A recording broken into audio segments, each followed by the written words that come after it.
স্বাগতম সবাইকে। Hello everyone, আজকে আমরা আবার চলে এসেছি নতুন একটা ভিডিও নিয়ে। তো আজকের এই ভিডিওতে ক্লাস 10-এর মাধ্যমিক গণিত যে ভেদ চ্যাপ্টারটা আমরা করছিলাম সেটারই বাকি অংশগুলো করা হবে। তো এটা হচ্ছে পার্ট নাম্বার 3। ইতিমধ্যে দুটো পার্ট কিন্তু আপলোড করা হয়ে গেছে। এটা হচ্ছে 13 নম্বর কোষে দেখি। তো 17 দাগে কিছু অঙ্ক রয়েছে, বিশেষ করে 2 মার্কসের অঙ্ক, 1 2 3 4 5টা, টোটাল 5খানা অঙ্ক রয়েছে। তো আজকের এই ভিডিওতে আমরা এই 5খানা অঙ্ক খুবই সুন্দরভাবে বুঝবো এবং এগুলোকে কিভাবে আমরা সহজে করতে পারি সেগুলো আজকে দেখব।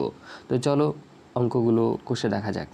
তো প্রথমত আমরা বলি, প্রথমত প্রশ্নগুলোকে আমাকে সুন্দর করে পড়তে হবে। যেমন ধরো প্রথম প্রশ্ন কি রয়েছে, একটা বলছে এক্স ভেরিয়াস ওয়াই স্কোয়ার, তার মানে এক্স এবং ওয়াই স্কোয়ার হচ্ছে সরল সমানুপাতে আছে বা সরল ভেদে আছে। এখন ওয়াইয়ের মান দেওয়া আছে 2a এবং এক্সের মান দেওয়া আছে a। এখন বলেছে এক্স এবং ওয়াইয়ের মধ্যে সম্পর্ক কি। এখানে আমাদের প্রশ্ন হতে পারে যে এক্স ওয়ের মধ্যে সম্পর্ক কী। এখানে তো সরলভেদে বলা আছে, আবার সম্পর্ক জানতে চাইছে। আসলে জানতে চাইছে এই কারণে, কেননা এখানে মনে করো এ দেওয়া আছে কিন্তু এর মানটা কিছু বলা নেই। তার অর্থ হচ্ছে আমাদেরকে প্রথমে এই এ এর মানটা বের করতে হবে, তারপরে এক্সের সম্পর্ক এবং ওয়াইয়ের সাথে কি সেটা বেরিয়ে আসবে। তো প্রথম অঙ্কটা আমরা বুঝে করার চেষ্টা করি। দেখো প্রথমত এখানে যে সম্পর্কটা দেওয়া আছে সেটা হচ্ছে মূলত এক্স ভেরিয়াস ওয়াই। তাহলে এখানে আমরা লিখে নিতে পারি x varies y square, x varies y square. এটা 1 নম্বর অঙ্ক। তো এই যে ভেরিয়াস চিহ্নটা, এটা তোলার জন্য আমাদের কি লাগবে, একটা ধ্রুবক লাগবে। তো সেই ধ্রুবকটা নিয়ে নিলাম x equal to K Y square. আমরা তো এটা লিখতেই পারি, তাই না, একটা ভেদ ধ্রুবক। আর এখানে হ্যাঁ বলে দেওয়া ভালো যে তোমাদের এখানে মেনশন করতে হবে যে কে হলো একটি ভেদ ধ্রুবক, যেটা তোমরা পরিষ্কারভাবে লিখে নেবে, আমি এখানে লিখছি না।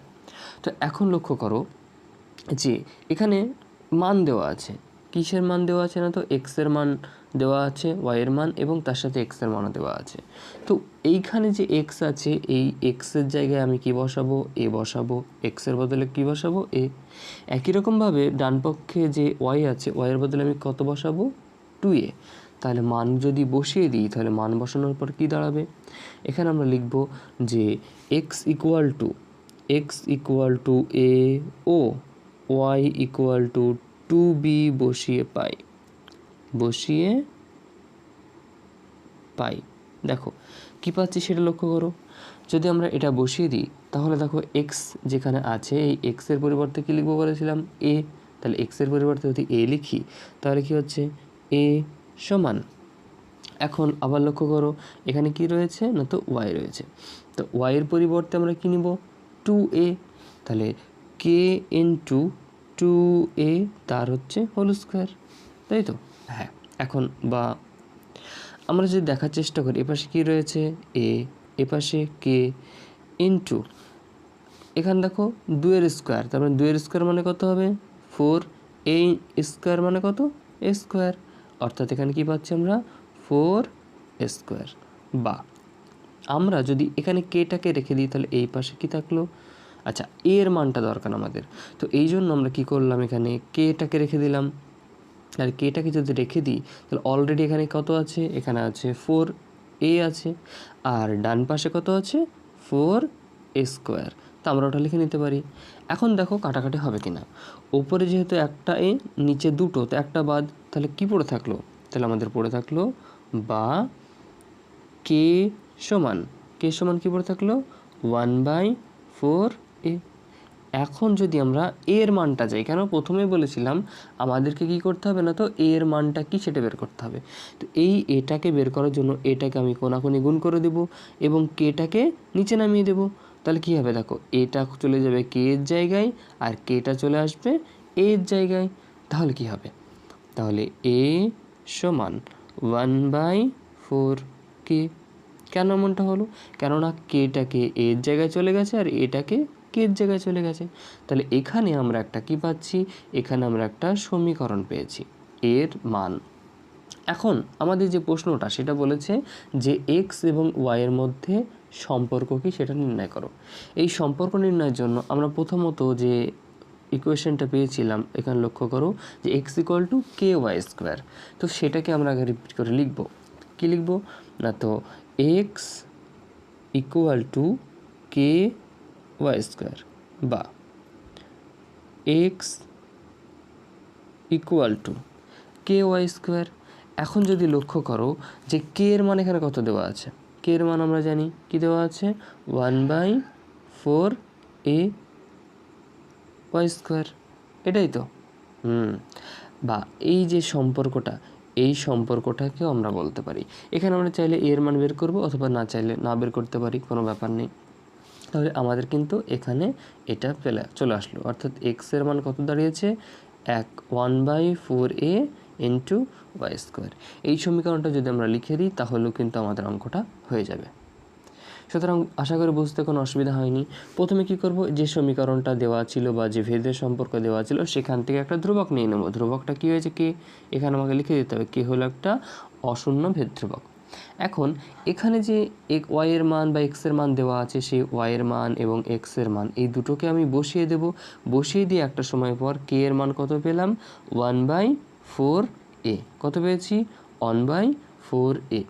এখন এই যে প্রথমে পাওয়া সমীকরণ, এই সমীকরণের সাথে যদি আমরা বসিয়ে দিই তাহলে এক্স ইকুয়াল টু কী হবে, এই জাস্ট কে এর বদলে কত বসবে 1/4a ওয়াই স্কোয়ার। এটাই তো অঙ্ক, আমাদেরকে এই মানটাই বলতে চেয়েছে। এখন যদি এর জায়গায় আমি কে মানটা বসাতে চাই তা বসাতে পারি, অথবা না বসিয়ে দিলে যতদূর হয়েছে এই পর্যন্তই কিন্তু যথেষ্ট। আশা করি এটা বুঝতে তোমাদের কোনো অসুবিধা হয়নি। 2 নম্বর অঙ্কটা দেখো। 2 নম্বর অঙ্কের ক্ষেত্রে বলা আছে x varies y, y varies z, z varies x, এবং বলেছে অশূন্য ভেদ ধ্রুবক তিনটির গুণফল। আমরা জানি একটা, দুটো, তিনটে যেহেতু ভেদ ধ্রুবকের কথা বলা হয়েছে বা ভেদের সম্পর্কের কথা বলা হয়েছে, তার মানে কটা ধ্রুবক থাকবে, 3খানা থাকবে। তো প্রথমত আমরা যদি দেখি কি আছে, অঙ্ক নাম্বার 2, এখানে আমরা লক্ষ্য করলে দেখতে পাবো যে কি এক্স ভেরিয়াস ওয়াই, এটাকে আমরা বাঁ দিয়ে কি লিখতে পারি, দেখো তাহলে x equal to k one y. কেন, এখানে হচ্ছে কেটা হচ্ছে ভেদ ধ্রুবক। একই রকমভাবে পরবর্তীতে আমরা যদি আবার পরেরটা দেখি তাহলে কি আছে ওয়াই ভেরিয়াস জেড, বা কী হবে ওয়াই ইকুয়াল টু, এখানে একটা ধ্রুবক নেব সেটা হচ্ছে কে টু জেড। তাহলে এখানে আরেকটা পেলাম, অলরেডি আগে একটা ছিল এখন একটা পেয়েছি। একই রকমভাবে আরেকটা সম্পর্কের কথা দেওয়া আছে জেড ভেরিয়াস এক্স, তাহলে কি হচ্ছে জেড ভেরিয়াস এক্স। এটা যদি হয় তাহলে এখানে সমান চিহ্ন আমি দেবো না, আমরা এখানে কী লিখবো, তো বা লিখবো। তাহলে বা কত দাঁড়াচ্ছে যে Z equal to K three, দেখো এখানে এটা হচ্ছে কি কে থ্রি এক্স। এই যে তাহলে তিনটা কী পেলাম আমরা, তিনটে কিন্তু সমীকরণ পেয়ে গেছি। তো প্রথমটাকে আমি 1 নম্বর দেব, দ্বিতীয়টাকে 2 নম্বর, তৃতীয়টাকে 3 নম্বর দেব। এখন যদি আমরা আবারও দেখি যে 1 নম্বর থেকে 1 নম্বর থেকে আমরা কি মানটা বের করতে পারবো।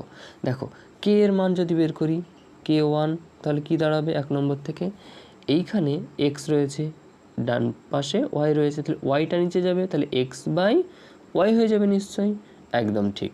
তাহলে এখানে কে ওয়ান সমান কী হয়ে যাবে এক্স বাই ওয়াই ওয়ান। একই রকমভাবে যদি আমরা 2 নম্বর থেকে কে টু এর মান বের করার চেষ্টা করি তাহলে কি পাবো, কে টু এর মান দেখো জেডটা এই পাশে আছে ডান পাশে, তাহলে জেডটা বাম পাশে চলে যাবে, অর্থাৎ ওয়াই বাই জেড হয়ে যাবে, ওয়াই বাই জেড। একই রকমভাবে এখানে হচ্ছে ওয়াই বাই জেড। আবার লক্ষ্য করো এখানে কি আছে এক্স রয়েছে, এই এক্সটা যদি বাম পাশে চলে আসে তাহলে জেড বাই এক্স, যেটার মান হয়ে যাবে কে থ্রি। অর্থাৎ কে থ্রি সমান কী হচ্ছে, কে থ্রি সমান হচ্ছে জেড বাই এক্স। অর্থাৎ এখানে আমরা কটা সম্পর্কে পেলাম, 3টে পেয়েছি। এখন প্রশ্ন অনুযায়ী অশূন্য ভেদ ধ্রুবক 3টির গুণফল আমাকে নির্ণয় করতে বলা হয়েছে। তাহলে ভেদ ধ্রুবক 3টে গুণফল কত হবে, গুণফল মানে আমরা জানি কি কে one into k two into K three. তাহলে মানগুলো লেখো, কে ওয়ানের মান কত, দেখো কে ওয়ানের মান হচ্ছে x by y, k two এর মান ওয়াই বাই জেড, কে থ্রির মান জেড বাই এক্স। তাহলে প্রত্যেকটা যে 3টা আছে এই 3টে আমরা কী করব, গুণ আকারে নিচে লিখে নেব। তো সেটাই আমরা করি। এখানে কি আছে এক্স বাই ওয়াই, কেননা কে ওয়ানের মান হচ্ছে এক্স বাই ওয়াই। আবার একই রকমভাবে কে টু এর মান কত y by z into y by z into, আবার দেখো K3 মান কত দেওয়া আছে, K3 মান হচ্ছে জেড বাই এক্স, তাহলে কত হচ্ছে জেড বাই এক্স। এখন যদি আমরা কাটাকাটি করার চেষ্টা করি, দেখো ওপরের নিচের ওয়াই, ওপরের ওয়াই, নিচের জেড, ওপরের জেড, ওপরের এক্স, নিচের এক্স, তাহলে সব যদি কেটে যায় কত পড়ে থাকলো, এক। কত পড়ে থাকলো, এটা এক পড়ে থাকলো। আর এই একটাই হচ্ছে আমাদের এই ভেদ ধ্রুবক তিনটির গুণফলের সমাধান। অর্থাৎ ভেদ ধ্রুবক তিনটি K1, K2, K3 এই তিনটেকে যদি আমরা গুণ করি তার মান কত পাবো, এক। তো আশা করি অঙ্কগুলো বুঝতে তোমাদের কোনো অসুবিধা হচ্ছে না। আর যদি কোনো সমস্যা থেকে থাকে তাহলে আমাদের কমেন্ট করে জানাবে। আচ্ছা, এবার আমরা 3 নম্বর অঙ্কটা করব। দেখো 3 নম্বর কি আছে, এক্স 1/y-এর সাথে ভ্যারি করেছে, ব্যস্তভেদে আছে, আবার একরকম ওয়াই 1/z-এর সাথে আছে। এখন বলেছে এক্স এবং জেড এদের মধ্যে সম্পর্ক কী। তো যে সম্পর্কগুলো দেওয়া আছে সেগুলো আমরা লিখে নিই, x various 1/y, Y various 1/z। অর্থাৎ দেখো এটা হচ্ছে অঙ্ক নম্বর 3, এক্স ভেরিয়াস 1/y, বা আমরা এই ভেরিয়াস চিহ্নটা তোলার জন্য কী নেব, একটা ধ্রুবক।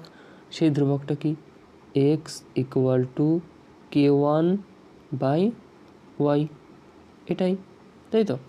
একই রকমভাবে আবার পরেরটুকু দেখো কি আছে, Y various 1/z, Y various 1/z। তাহলে এখানে আমরা কি করতে পারি, এখানে আর একটা আমরা ধ্রুবক নিতে পারি, ভেদ ধ্রুবক। সেটা কি হবে, ওয়াই সমান, এখানে আমরা K2/z নিয়ে নিলাম। কী নিয়েছি আমরা, K2/z, এটা K2, তাহলে K2/z।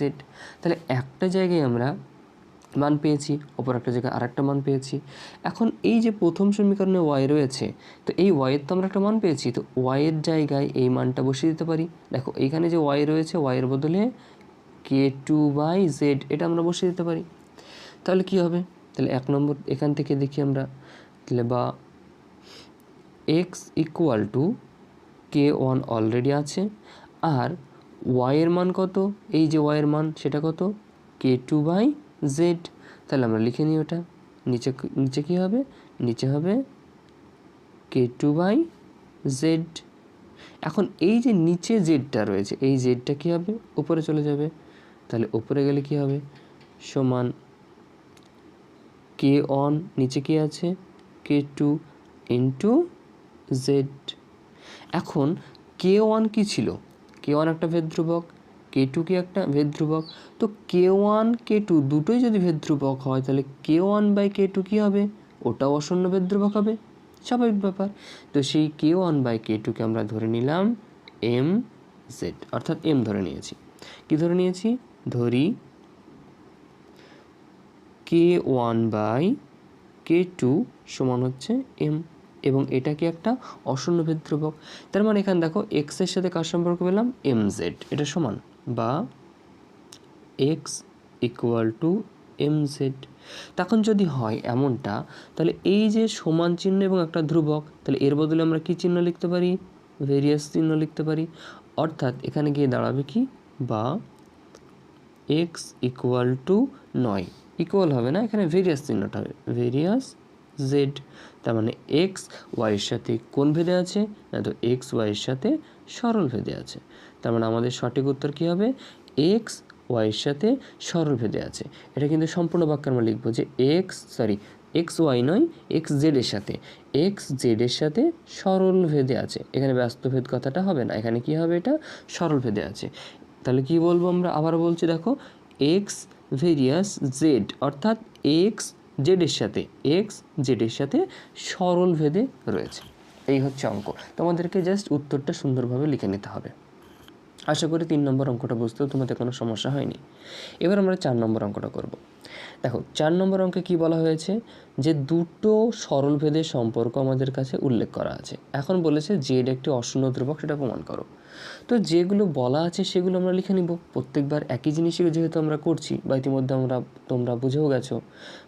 তাহলে কি দেখো, প্রথমত 4 নম্বর অঙ্কটার ক্ষেত্রে কি আছে, না তো এক্স ভেরিয়াস ওয়াই জেড, যদি এটাই হয় তাহলে আমাদের একটা ভেদ ধ্রুবক লাগবে নিশ্চয়ই। তাহলে x equal to K1 y z, এটা কি K1 ওয়াই জেড। আবার একই রকমভাবে যদি আমরা দেখার চেষ্টা করি, পরবর্তীতে অপর একটা কী আছে দেখো, যে ওয়াই ভেরিয়াস জেড এক্স। তাহলে সেটা আমরা দেখে লিখি ওয়াই ভেরিয়াস জেড এক্স। তো এই ভেরিয়াস চিহ্নটা তোলার জন্য কি লাগবে, অপর একটা ধ্রুবক K2 লাগবে। তো আমরা সেই K2টা নিয়ে নিই। তাহলে ওয়াই সমান K2 জেড এক্স। এখন আমাদের কি বলেছে, জেড একটি অশূন্য ধ্রুবক, তা প্রমাণ করো।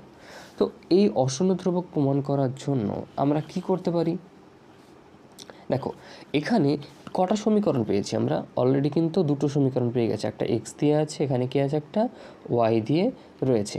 তো জেড ধ্রুবক প্রমাণ করার জন্য আমরা প্রথমে যে কাজটা করতে পারি সেটা হচ্ছে, এখন এই যে এক্সের মানটা রয়েছে, এই মানটাকে আমরা একটা নাম্বার দিয়ে দিই সমীকরণ হিসেবে 1 নম্বর। এখন দেখো এই এক্সের সময় আমরা কি লিখছি, বা আমাদের কাছে হচ্ছে x equal to K1 y z, তাই তো, ওয়াই জেড। তো এখন আমরা এই যে ওয়াই জেড, ওয়াইয়ের মান কিন্তু আমাদের কাছে অলরেডি আছে, ওয়াইয়ের মান কি K2 জেড এক্স। তো ওয়াইয়ের পরিবর্তে আমরা কি লিখব, ওয়াইয়ের পরিবর্তে লিখব K2 জেড এক্স। আর অলরেডি কিন্তু এখানে কি আছে, জেড রয়েছে, জেড লিখে দিলাম। অর্থাৎ এইখানে আমরা যে ওয়াইয়ের মান, সেটা এই যে ওয়াইয়ের মান, এই ওয়াইয়ের মানটা আমরা এখানে বসিয়ে দিয়েছি ওয়াইয়ের পরিবর্তে, সেটা কি K2 জেড এক্স। এখন যদি আমরা লক্ষ্য করি, দেখো কি হবে, বা X equal to K1 K2 Z, Z কতবার আছে এখানে, দুটো, তাহলে জেড স্কোয়ার এক্স, এটাই তো। বা আমরা যদি আরেকবার দেখি, দুই পাশে দেখো এক্স রয়েছে, তাহলে এই এক্স এক্স কেটে গেল, এই পাশে কতবার থাকলো, 1। তাহলে ওই পাশে যদি থাকে জেড স্কোয়ার, তাহলে এই যে K1 K2 এটাকে যদি আমরা বাম পাশে নিয়ে আসি, তাহলে কি দাঁড়াবে 1/K1 K2, আর ডান পাশে কি থাকলো, জেড স্কোয়ার। এই যে লক্ষ্য করো, তাহলে ডান পাশে কি পড়ে থাকলো, জেড স্কোয়ার। এখন আমাকে কার মান বের করতে হবে, জেডের মান বের করতে হবে। আমরা এই পাশের দিকে করি, যে বা জেড স্কোয়ার সমান কী হবে, 1/K1 K2। আমরা জাস্ট এই যে আগের সমীকরণ, এটাকে আমরা ঘুরিয়ে লিখলাম। এবার জেড যদি আমরা দেখি, তাহলে কী হবে, জেড সমান রুট ওভার 1/K1 K2। এই যে, আর K1 K2 যদি ধ্রুবক হয়, আমরা প্রথমেই যে ধরে নিয়েছিলাম কি, K1 একটা ধ্রুবক, ভেদ ধ্রুবক, K2 একটা ভেদ ধ্রুবক, যেগুলো হচ্ছে অশূন্য ভেদ ধ্রুবক। তাহলে K1 একটা ভেদ ধ্রুবক, K2 যদি একটা ভেদ ধ্রুবক হয়, তাহলে 1/K1 K2 কী হবে, K1 K2 একটা ভেদ ধ্রুবক, আবার 1/K1 K2 সেটাও একটা ভেদ ধ্রুবক। এবং সেই ভেদ ধ্রুবকের যদি বর্গ করি, তাহলে সেটা কি, এটাও একটা ভেদ ধ্রুবক, এটা হচ্ছে কি ভেদ ধ্রুবক। আর এই ভেদ ধ্রুবকের মানটা আমরা কত পেয়েছি, এই ভেদ ধ্রুবকটায় কার মান, এটা জেড এর মান, অর্থাৎ জেড একটি অশূন্য ভেদ ধ্রুবক। অর্থাৎ দেখো প্রথমে K1 নিয়েছিলাম, তারপরে K2 নিয়েছিলাম ভেদ ধ্রুবক, অশূন্য ভেদ ধ্রুবক, তারপর দেখলাম K1 K2 দিয়ে আমরা যে সমীকরণটা শেষকালে পাচ্ছি সেটা কার মান, জেড এর মান। তো K1 K2 যদি ভেদ ধ্রুবক হয়, তাহলে জেডও তো কী হবে, জেড হবে ভেদ ধ্রুবক। আর এটাই আমাদেরকে প্রমাণ করতে বলা হয়েছে, জেড একটি অশূন্য ভেদ ধ্রুবক, তা প্রমাণ করো। আর আমরা কিন্তু ইতিমধ্যে প্রমাণ করে দিয়েছি। আশা করি অঙ্কটা বুঝতে পেরেছো। আচ্ছা, লাস্ট আর একটা অঙ্ক আছে, সেটা 5 নম্বর। সেখানে কি বলা আছে, যে বি এর সাথে, দেখো বি এর সাথে এ কিউবের সম্পর্ক কি আছে, বি, অঙ্ক নম্বর 5, বি ভেরিয়াস এ কিউব। যদি এমনটা হয়, তাহলে আমরা বাঁ দিয়ে কী লিখতে পারি, একটা ধ্রুবক নিব, তাহলে বি সমান কে এ কিউব, এটা আমরা নিতে পারি। কেন, কারণ এই যে ভেরিয়াস চিহ্নটা তোলার জন্য আমাদের একটা কী লাগে, সমান চিহ্ন ভেদ ধ্রুবক। এখন বলা হয়েছে এ এর বৃদ্ধির হার 2/3 হলে বি এর বৃদ্ধির হারের অনুপাত কত।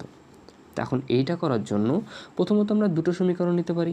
দেখো এ এর বৃদ্ধির হার, তো এ এর বৃদ্ধির হার কি হবে, তো আমরা B1 সমান কি লিখতে পারি, K1 A1 কিউব, তাই তো। প্রত্যেকটা জায়গায় আমি 1 লিখে দিলাম, B1 K1 A1। একই রকমভাবে যে 2 লিখি, তাহলে 2 নম্বর সমীকরণ কী হবে, B2 K2 A2 একদম। তাহলে কী হবে B2 সমান K2 A2 এর কিউব। এটা হচ্ছে 1 নম্বর আর এটা হচ্ছে 2 নম্বর। এখানে বলে রাখা ভালো প্রত্যেকটা কিন্তু K1 K2 এগুলো হচ্ছে ভেদ ধ্রুবক, যেগুলো তোমাদেরকে ব্র্যাকেটে সুন্দর করে লিখে দিতে হবে, যেগুলো হচ্ছে অশূন্য ভেদ ধ্রুবক। এখন যদি আমরা চেষ্টা করি অনুপাত, তাহলে B1 বাই B2 বের করি, তাহলে কি পড়ে থাকবে K1 ইন্টু A1 কিউব, এটাই তো। আর B2 এর মান কত? B2 এর মান দেখতে পাচ্ছি K2 A2 কিউব। এখন যদি আমরা দেখি, দেখো K1 বাই K2, তাই তো, K1 বাই K2। আর এখানে কি আছে A1 আর নিচে কি আছে A2, দুটোকে আমরা একসাথে কিউব করে দিলাম। যেটা আলাদা আলাদাভাবে ছিল সেটা আমরা একসাথে কিউব করে দিলাম। এখন প্রশ্ন অনুযায়ী কি দেওয়া আছে, প্রশ্নটা যদি ভালো করে পড়ি তাহলে প্রশ্ন দেখব এর বৃদ্ধির অনুপাত, অর্থাৎ এর বৃদ্ধি মানে হচ্ছে A1 বাই A2 এর মানই হচ্ছে 2/3। এই মানটা কিন্তু আমাদের দেওয়া আছে 2/3। আবার এই যে K1 বাই K2, তাহলে K1 K2 যদি ভেদ ধ্রুবক হয় তাহলে এটাকে আমরা K লিখতে পারি, অথবা K যদি আমরা না লিখে লিখতে পারি N লিখতে পারি, তাই তো। কেন? এগুলো হচ্ছে সব ভেদ ধ্রুবক। তো এখন লক্ষ্য করো, তাহলে বা সমান চিহ্ন দিলাম, তাহলে K1 K2 বদল কি লিখবো আমরা K, তাই তো। দুটোই আমরা K লিখতে পারি, K1 K2 এই দুটো। এক্ষেত্রে একটা জিনিস তোমাদের মাথায় রাখতে হবে, সেটা কি হচ্ছে, এত K1 K2 যেহেতু ভেদ ধ্রুবক, তার মানে K1 K2, K1কেও আমি লিখছি K, আবার K2কেও আমি লিখছি কি K, লেখা যাবে। একই রকমভাবে দেখো A1 বাই A2 মান কত, A1 বাই A2 মান হচ্ছে 2/3, তাহলে এর বদলে আমরা কত লিখব 2/3 এখানে, আর ওপরে কি হয়ে যাবে কিউব হয়ে যাবে। তাহলে দেখো 2/3 এর কিউব। এখন উপরের কে নিচের কে আমরা কেটে দিতে পারি, কেন? ওগুলো ভেদ ধ্রুবক, কেটে যাবে। এখন 2 এর কিউব কত হতে পারে? 2 এর কিউব কত আমরা জানি, 2 এর কিউব মানে 8, আর 3 এর কিউব মানে কত 27। তার মানে উপরে হবে 8 আর নিচে হবে 27, অর্থাৎ B1 বাই B2 এর মান কত হবে 8:27। অর্থাৎ এর বৃদ্ধির হার যদি দেওয়া থাকে 2:3, তাহলে B1 বাই B2, তাহলে B বৃদ্ধির হার মানে কি B1 বাই B2, এদের অনুপাত হবে কত 8:27। এটা কিন্তু আমাদেরকে পরিষ্কার করে লিখে নিতে হবে যে কী লিখবো আমরা, তাহলে B বৃদ্ধির হারের অনুপাত হলো 8:27, 8:27। এটাই হচ্ছে আমাদের ফাইনাল উত্তর। তো আজকের ভিডিও এ পর্যন্তই, কেননা এই ভিডিওতে আমরা অলরেডি কিন্তু 17 দাগের 5খানা অঙ্ক করে ফেলেছি। সুতরাং যদি কোনো সমস্যা থেকে থাকে তাহলে আমাদের জানাতে পারো। আর একটা বিষয় হচ্ছে, তোমরা এই চ্যানেলের সাথে যুক্ত থাকো এবং এই চ্যানেলে যে নতুন নতুন কন্টেন্টগুলো আসবে সেগুলো কিন্তু তোমাদের জন্য খুবই হেল্পফুল হবে। তো সুতরাং আজকের ভিডিও এ পর্যন্ত, আবার দেখা হচ্ছে পরবর্তী কোনো একটা ভিডিওতে। Thank you.